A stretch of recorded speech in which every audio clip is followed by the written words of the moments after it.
Here is the apparatus that I've created for my badminton racket design, the one that will hit shuttlecocks automatically upon sensing motion. Now I'll just detach it from the tripod and show you the various different components. Moving in closer, we've got various square brackets at the bottom. This keeps it nice and sturdy and stops it from wobbling about when the racket's moving. Now I used two pieces of wood so I could mount the servo either side, and used the MDF here to make sure that they were even distance, and also so that when the end of the racket swung down it didn't get caught.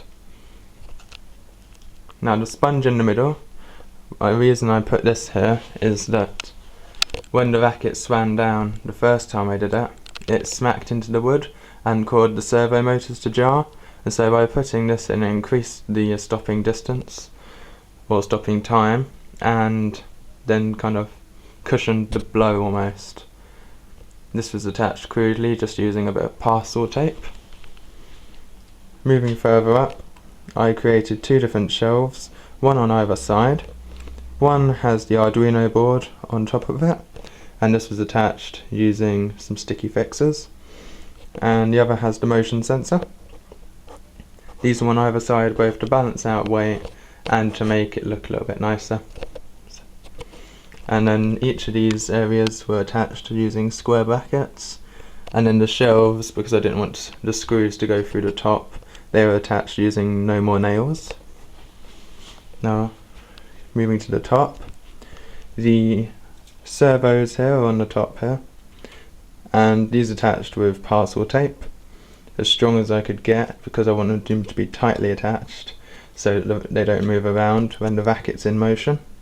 The reason I used a second servo motor was because I wanted the motion to be a bit smoother and a bit more supportive. And then I've got a further bit of tape going across the top here. Not only does this prevent any backlash when the racket's moving backwards to go back to its reset position, but it also keeps the servos a little bit more steady. Now I'm just going to kind of test this. It's a bit crude at the moment because the motion sensor is not as sensitive as I would have liked it to have been, so it takes quite a lot of motion to actually get it to activate, despite my earlier testing. So I'm just going to plug it in. So I'm just move backwards. Try and activate the motion sensor.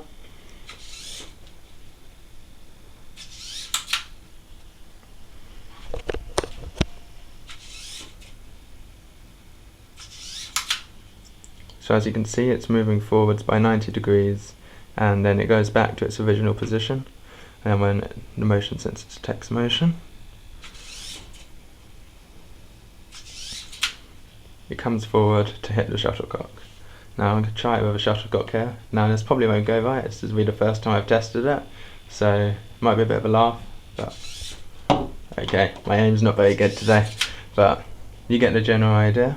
Hopefully it'll be a bit easier when I'm not having to hold a camera, but I wanted to be able to show the different components, and so it's not attached to the tripod at the moment.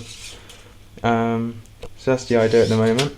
What I'm going to try and do is either get it working a bit more precisely, or if that doesn't work out, then I'll just try and create a documentary depicting the idea and how I would have liked it to come out in the end. So, and there it is. So there's the little stand I made.